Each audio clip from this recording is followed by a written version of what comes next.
আমাদের free fire গেমটারে সব থেকে বেশি নোংরা বানায় ফেলছে গেমের মাইয়াগুলা। 10টা মেয়ের মধ্যে 8টা মেয়ে থাকে গোল্ড ডিগার। ভালো কালেকশন থাকলে আপনার সাথে ডুও হয়ে যাবে বলার আগে। আবার আপনার গ্রুপে তার থেকে ভালো কালেকশনওয়ালা কোনো রিচ কিড আসলে আপনার অজান্তেই ওই পোলারে ফ্রেন্ড রিকোয়েস্ট দিয়ে দিবে। তারপর হুদাই আপনার সাথে কোনো কিছু নিয়ে আর রাগারাগি করে ডুয়োর টাকা একটা দিব আর ওই পোলার লগে লুতুর পুতুর শুরু। তারপর রিচ কিডটারে অনেক কষ্টের কথা শোনাবে, রিচ কিডও ওই মেয়েরা সিম্পাথি দেখাবে দেন আর কি। পরের দিনই ডুও বানাবে। আবার কিছু মেয়ে তো রিলেশনশিপে যা পোলার থেকে গিফট নিয়ে অনেক ভালোবাসা দেখাবে। হুট করে একদিন পোলার থেকে গেম আইডির পাসওয়ার্ডটা চেয়ে বসবে। ভালোবাসা হোক আর চোখের শরমে হোক, পোলাও আইডি পাস দিয়ে দিবে দেন আর কি।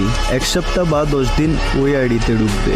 11 দিনের দিন আইডি পাসওয়ার্ড চেঞ্জ। আইডির মালিক হয়ে যাবে ওই মাইয়া। আর সবাইরে বলবে পোলা ওরে গালি দিচ্ছে, আজে বাজে পিক চাইছে, তাই ওর আইডি নিয়ে আইসা পড়ছে। যেহেতু একটা মেয়ে কথাটা বলতেছে তাই সবাই বিশ্বাসও করে ফেলবে। তবে 10টার মধ্যে বাকি যে 2টা মেয়ে ভালো থাকে তারা কখনো গেমে মাইকই ভুলে না। খুললেও পরিচিতদের সাথে শুধু গেম খেলে। এসব মেয়েদের খুব ভালো আইডিও থাকে না, থাকলেও নিজের বানানো আইডি থাকে। রেসপেক্ট করে ওইসব বোনদের যারা গেমের নামে স্ক্যাম করে বেড়ায় না।